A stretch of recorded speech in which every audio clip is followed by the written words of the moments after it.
What's going on, guys, and welcome back to Carx Drift Racing. Today we're going to be taking a look at another brand new VDS spec competition tune, this time for the FD Mazda RX-7. You guys know the drill. First, we're going to hop into both setups, our stock engine setup as well as our VR swap. We're going to talk a little about the car, how I tuned it, and how I like to drive it. Then I'm going to give you guys both tunes as well as this livery so you can try them out for yourself. As always, guys, if you do enjoy the tune, livery, or video in general, feel free to leave a like down below, subscribe for more Carx content like this, and I'll see you guys in the gameplay.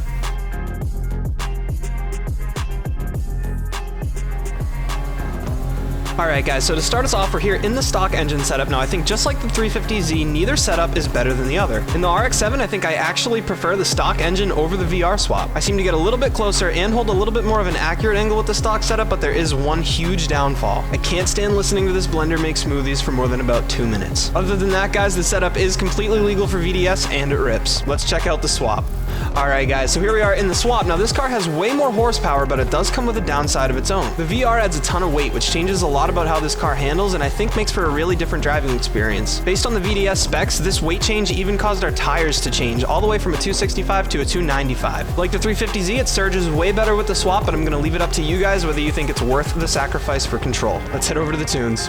Alright guys, so starting us off with our tune, I do want to show you which body kit and wheels we're running. We got the fourth one in from the right here for our body kit, and we are running these wheels here. They're going to be the second to last wheel in the D-Spec category. Heading into our dyno stand, be sure to copy these settings down, guys, whether you're looking to run the stock or the swap setup. Most of this stuff is going to apply. Spring lengths are 7 and 6, stiffness at 100 and 110, fast bump at 4490 and 5610, fast rebound at 12130 and 14040, damper bump at 5610 and 6180, and damper rebound at 18540 and 19790. Our toes at 0.99 and 0.01, camber at negative 6.93 and negative 2.5, front anti-roll at 35, rear at 25, caster at 10, Ackerman at 25 as well, and max steering angle as always. Alright guys, so for our wheels, they're actually going to change depending on which engine you decide to run. These settings here for a stock engine setup, so you got 19s with 265s, 150 and 100 for tire pressure, 100 adhesion front and rear, 7 for your track, 4 for base, and 30 tire profile. Now, if you're running the swap, you do want to make a couple changes. You're going to want to bump your tire width up to 295. You're going to want to move your track down to 3 and your base to 0. Other than that, the wheel setups are going to stay the same. Whether you're running the stock engine or the swap, you're going to want to max it out. I'm going to show you guys my Keynote settings right now as well. So as you guys can see with the VR swap, we got our engine maxed out all the way as well, but we got our final drive at 3.3. For a transmission, guys, we got our diff at 0.75, final drive at 3.55, gear 1 at 3.82, gear 2 at 2.35, gear 3 at 1.7, gear 4 at 1.45, gear 5 at 1.35, and gear 6 at 1.25. For brakes, we got our torque at 1629, bias at 55%, no ABS, no launch control, and we are running that ultimate setup as always. Now, last but not least, I owe you guys a livery, so let's head over to the design editor.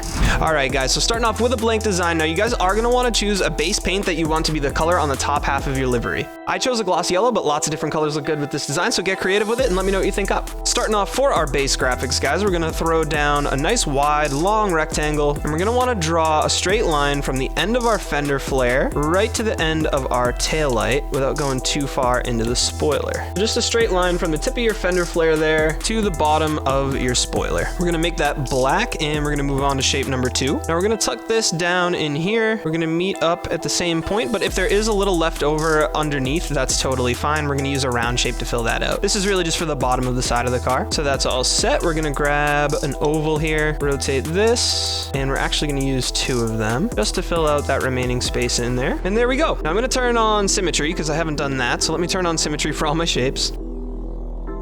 And now we're looking pretty good on both sides. So for the back of the car, guys, we are going to cover the whole back in black from the taillights down. That's looking pretty good. All right, so there's our first base shape, guys. Now we're going to want our white outline. So I like to use this guy here. We're going to turn symmetry on, of course, and bring this guy to the front with our D-pad. Now we're going to squish this guy out super long and super skinny because we just need a thin, kind of like a pinstripe, to once again go on that same line that we drew before. And make sure that you don't poke out behind the spoiler because it'll spill out. So keep an eye on that. And right there is looking great. We're gonna take one more here. Again, we're gonna squish it out nice and skinny, and we're gonna outline right under here as well. And we're actually gonna pull our ovals just below that white line. It looks weird having the black poke out up above it. And that's our base layer down. So now we're gonna throw some graphics on it, guys. The first one we're gonna take is this guy here. We're gonna make it nice and big along the side. Now you can make it spill over onto the rear if you want, or you can keep it contained pertain to the middle of the car. I like spilling it over onto the rear. I think it activates more of the car. And then when you go in to edit your color, you're gonna use the bumper to go over here where you have the opacity option, and you're just gonna lower that down so it's kind of like a neutral gray. Somewhere really close to the bottom should do it, because you want your white logos to pop back up off that. That looks great. Symmetry for both sides. Now we can add our decals. So we're gonna add Shinobi, the big guy, first. Now for this sticker, you wanna get as wide as you can on the door, pretty much as wide as possible here, right about there. And for the angle of the sticker, you want it about the same angle as right here and right here. There's gonna be a little bit of a tilt on it, so you don't wanna use symmetry because it's gonna look weird on the other side, but this one looks good. Up next, we got Yolo Tires for the middle of the side skirt. Once again, guys, we're not gonna place that on the door seam. We're gonna place that nice in the middle of the side skirt with plenty of room. We got Easy Made for the corner as well. I'm doing this all from memory so far, so hopefully I have it right. Then I think we had Leica up there as well on the side. Let's see if it looks good or not. We'll keep it if it looks good. I'm not sure if we had this before, but it's looking pretty cool there, so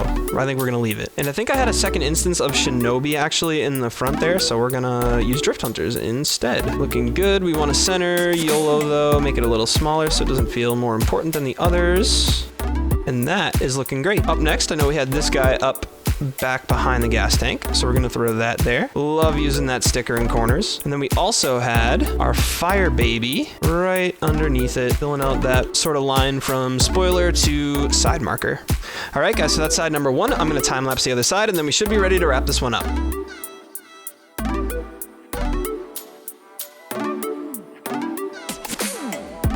Alright guys, so side two is done. We didn't have the Leica sticker on the original, so I did take that back off. But all that's left to do is throw our little Shinobi sticker right here in our plate area, and our livery is done. Now if you guys are looking to drive this on the street, you're ready to hit the road. However, if you're looking to run this in VDS, there are a couple more things that we need to do to make it official. These include our numbers, flags, and banner, all of which I'm gonna time lapse through. If you guys are looking for a step-by-step on that, there's gonna be a link in the description to our GTR video where I do walk you step-by-step on how to do all of it. Let's get this done.